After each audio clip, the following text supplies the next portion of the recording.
से अपने YouTube channel stock trading technique पर आपका हार्दिक स्वागत करता हूं। दोस्तों आज निफ्टी में ये कह सकते हैं कि ऑल टाइम हाई पर ही क्लोजिंग दिखाई है। हाँ, इतनी बड़ी मूव आज नहीं मिली, जो मिली वो उसमें आधी की करेक्शन हो गई और जाते जाते फ्लैट टू स्लाइटली पॉजिटिव ही हम कह सकते हैं क्लोजिंग दिखाई है। और निफ्टी के अंदर ये मूवमेंट स्टॉक स्पेसिफिक थी, उसमें से तकरीबन 10 स्टॉक्स के ऊपर मैं आपसे बात करूंगा। इनसे रिलेटेड वीडियो तो मैं रोज पोस्ट करता हूं। पास्ट परफॉर्मेंस को आप बिल्कुल एनालाइज कर सकते हैं। नीचे डिस्क्रिप्शन के अंदर वीडियो है आज के सेशन से रिलेटेड, जो सेशन कंप्लीट हुआ है उसको आप देखिए और कंपेयर करके कमेंट बॉक्स में लिख के बताइएगा कि मुझे कहां पर चेंजेस या सुधार करने की जरूरत है। और साथ साथ में मेरे व्हाट्सएप ग्रुप के अंदर बहुत अच्छी परफॉर्मेंस हमें देखने को मिल रही है। आज मैंने 7 से लेकर 8 शेयर के ऊपर बात करी, जिसमें से 2 स्टॉक कैरी फॉरवर्ड थे, वो भी स्केयर ऑफ हुए प्रॉफिट के अंदर। या हम ये कह लें कि टोटल 9 ट्रेड्स के अंदर हमें प्रॉफिट में हमने क्लोज किया और एक ट्रेड जो हमने सुबह एशियन पेंट्स का लिया था वो स्लाइटली सा हमारे अगेंस्ट है और महिंद्रा एंड महिंद्रा की जाते जाते हमने पोजीशन बनाई क्योंकि उसके अंदर आज रिजल्ट्स थे। बहुत अच्छी परफॉर्मेंस निकल के आ रही है और आप सबको मैं बताना चाहूंगा कि मैं कभी स्टॉप लॉस के साथ ट्रेड नहीं करवाता, क्योंकि जहां आप स्टॉप लॉस के साथ ट्रेड करते हैं आपका स्टॉप लॉस हिट हुआ तो आप स्टॉक से बाहर हो गए। देखिए, अगर स्टॉप लॉस के साथ ही ट्रेड कराना है तो मेरे से ज्यादा समझदार आप खुद हैं। कोई भी स्टॉक अगर चल रहा हो तो उसको खरीद लो, जो बिक रहा हो उसे बेच दो, तो उसके ऊपर के स्टॉप लॉस लगा दो। लेकिन आप देखिए, स्टॉप लॉस जब आप लगाएंगे 90% आपका स्टॉप लॉस हिट होगा। लेकिन अगर आप हैजिंग के थ्रू स्टॉक मार्केट में ट्रेड करेंगे, आपके पास पूरी पॉसिबिलिटी है पूरे महीने आपको प्रॉफिट में कन्वर्ट होने के लिए, और आपका लॉस भी बुक नहीं होगा। और इस तरीके से जो ट्रेडिंग करेंगे वो मिनिमम रिस्क और मैक्सिमम रिवॉर्ड की स्ट्रेटजी होती है। मेरे साथ जुड़ना चाहते हैं तो नीचे ईमेल आईडी है मेरी, आप उसके ऊपर मुझे अपनी कॉन्टैक्ट डिटेल फॉरवर्ड करिए, मैं आपको उसके अंदर ऐड कर लूंगा। और इसमें एक एडवांटेज मैंने बहुत अच्छा दिया है कि लाइफ लॉन्ग जो सब्सक्रिप्शन पहले महीने आपकी होगी, लाइफ लॉन्ग पर मंथ वही कंटिन्यू होगी, उसमें किसी भी तरीके के कोई चेंजेस लाइफ लॉन्ग नहीं आएंगे। ये विंडो केवल और केवल पहले 50 मेंबर्स के लिए ही है, जिसमें से तकरीबन 18 से 20 मेंबर्स मेरे साथ ऑलरेडी जुड़ चुके हैं। अब बात करते हैं अल्ट्राटेक सीमेंट। देखिए, अल्ट्राटेक सीमेंट ने जो 2 दिन पहले एक बड़ी तेजी दिखाई थी और उसमें हम ट्रैप हो गए थे। और आप सभी को पता है कि पिछले अगर मैं 10 दिन से बात करूं तो ये ओवरबॉट जोन के अंदर ही ट्रेड कर रहा है। 85 की आसपास की आरएसआई थी, तो मैंने इसको शॉर्ट किया था और शॉर्ट 7700 की कॉल बाय करके फ्यूचर्स को सेल किया है। आप सभी को पता है कि मैं कभी नेकेड पोजीशन शॉर्ट नहीं करता या खरीदता नहीं हूं। तो उस केस में क्या था कि हमें कॉल में तो प्रॉफिट आ रहा था, लेकिन फ्यूचर्स में उसमें थोड़ा सा एक्स्ट्रा नुकसान था, क्योंकि कॉल के अंदर प्रीमियम भी ऐड होता है। तो एक टाइम तो हम ट्रैप हो गए थे, लेकिन पिछले 2 दिन से बड़ी गिरावट आई। जो स्टॉक 79 प्लस चला गया था, 7915 के जिसने हाई लगा दिए थे, आज के दिन में 7775 के आसपास के इसने लो भी लगाया। और मैंने कल के दिन में कहा था कि मुझे एक गिरावट और लगती है, ये स्टॉक 7650 तक जा सकता है। देखिए, जैसे ही स्क्रीन के ऊपर 7680 दिखा, हमने एक बार तो एग्जिट कर लिया। और एक चीज मैंने करी है, अब वो उसका पता नहीं है कि मुझे फायदा होगा या नुकसान, मैंने कॉल से एग्जिट नहीं किया। फ्यूचर्स के अंदर प्रॉफिट हो गया तकरीबन 50 रुपए के आसपास का, वो एग्जिट कर लिया मैंने और कॉल को अभी ऐसे ही रखा है। अगर कल बाउंस आता है, किसी कारण से स्टॉक में बाउंस आ जाता है, क्योंकि ये एक बहुत बड़ी सपोर्ट है 7650 की, अगर यहां से बाउंस मिल जाता है तो मैं ऊपर की कॉलें उसके अगेंस्ट में बेचूंगा। रीजन, मेरे पास नीचे वाली कॉल तो ऑलरेडी है, तो इस तरीके से एक ट्रेडिंग स्ट्रेटजी बनाऊंगा। अब जिसने इसको लॉन्ग करना है, देखिए इन प्राइसेस में तो मैं लॉन्ग करने की एडवाइस दूंगा नहीं, मेरे हिसाब से अगर गिरावट 7650 के नीचे कंटिन्यू होती है तो फिर ये स्टॉक 7500 भी दिख सकता है, तो उसके आसपास लॉन्ग कीजिएगा, थोड़ा सा वेट कर लीजिए। अब बात करें हम आईओसी। देखिए आईओसी ने एक इंट्राडे में बहुत बड़ी गिरावट दिखाई, लेकिन जाते जाते एक शार्प रिकवरी भी दिखी। और मैंने इसको क्या कहा हुआ है कि आपको, जिसको वैसे तो बहुत थका हुआ स्टॉक है, बहुत रेयर चलता है, तो अगर आपका नज़रिया ट्रेडिंग का है तो ऐसे स्टॉक्स में ट्रेड करिए जिसके अंदर अच्छे वॉल्यूम्स हो और अच्छी मूवमेंट हो। और क्योंकि मुझे 50 इंडेक्स के स्टॉक्स के ऊपर बात करनी होती है तो इसलिए मैंने इसको ऐड कर रखा है। अदरवाइज मैं खुद इसमें बहुत रेयर ट्रेडिंग करता हूं।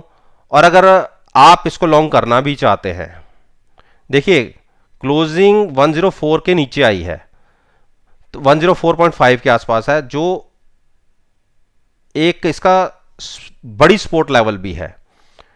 तो जब तक इसके ऊपर है तो कोई दिक्कत वाली बात नहीं है, लेकिन मेरा एडवाइस यही होगा 107 के ऊपर जब क्लोजिंग मिले तभी लॉन्ग कीजिएगा, तब तक तो नहीं।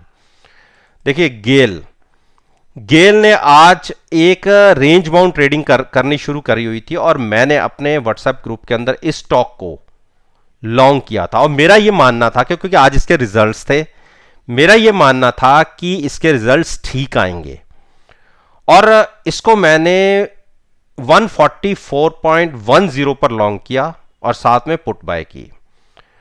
देखिए एक बार तो इसने हमें 1 रुपए के आसपास का वहां से थोड़ा, एक नहीं तो 70-75 पैसे तो नीचे की तरफ दिखाई दिए थे, क्योंकि इसका लॉट साइज भी काफी बड़ा है, 6100 के शेयर के आसपास का लॉट साइज है, तो अमाउंट काफी बड़ा दिखता है। लेकिन पता नहीं क्या हुआ, देखते ही देखते इसमें 2 से 3 रुपए का एक तेजी का स्पाइक आया और नीचे से इसने एक जंप दिखाया और हमारे ट्रेड को भी 1 रुपया प्रॉफिट में क्लोज करवा दिया।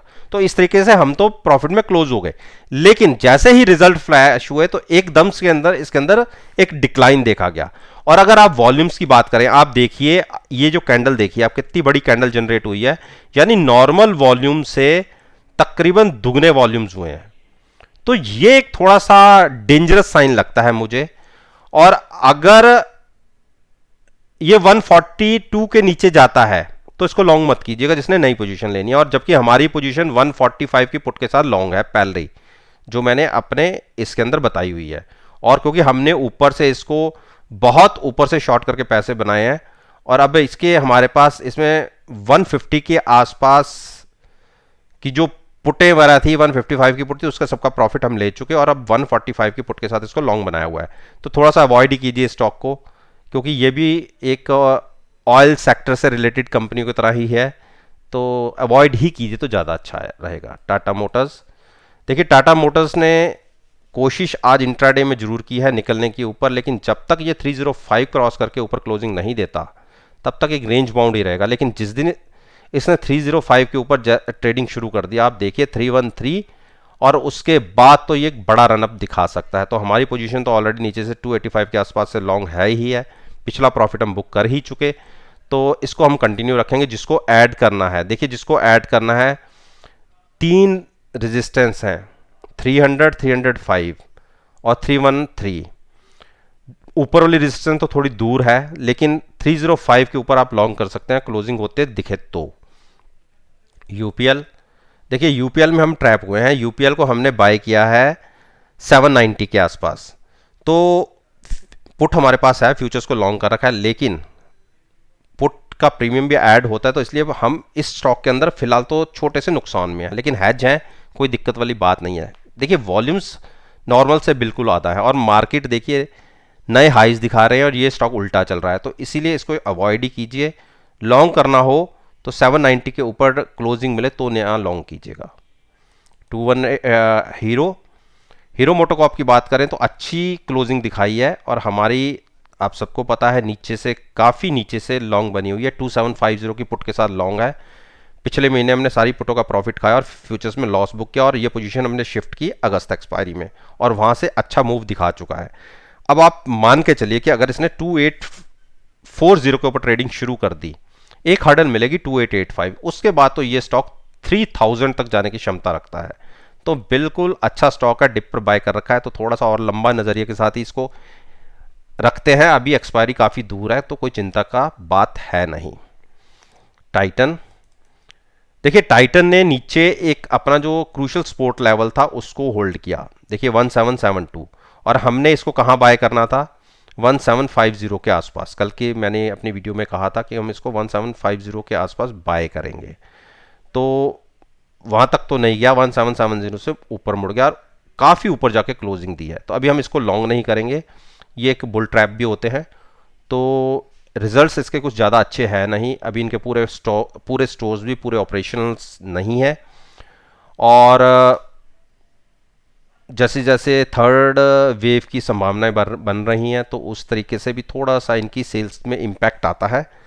तो इतने ऊंचे लेवल्स पे इसको क्यों बाय करें, देखिए इसको बाय करना हो, जैसे हमने पहले यहाँ से बाय किया था शॉर्ट करके, पहले यहाँ से शॉर्ट्स में पोजीशन ली थी, उसके बाद हमने यहाँ से लॉन्ग किया था, तो एक बार और डिप मिल जाए, अगर 1750 जब उसके नीचे मिलती है तो लॉन्ग करेंगे वहाँ पे, यहाँ पे थोड़ा वेट करते हैं।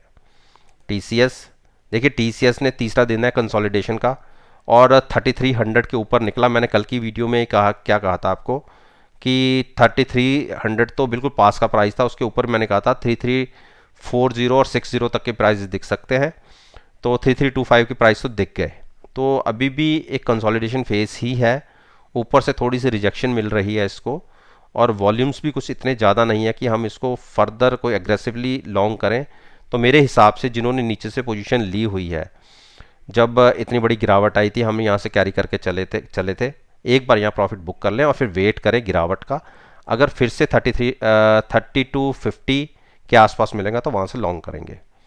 मारुति, देखिए मारुति ने फिर से 7000 के आसपास के लोज लगाए हैं, 7027 का लो लगा है, और ये एक बड़ी रेजिस्टेंस है 7000 की।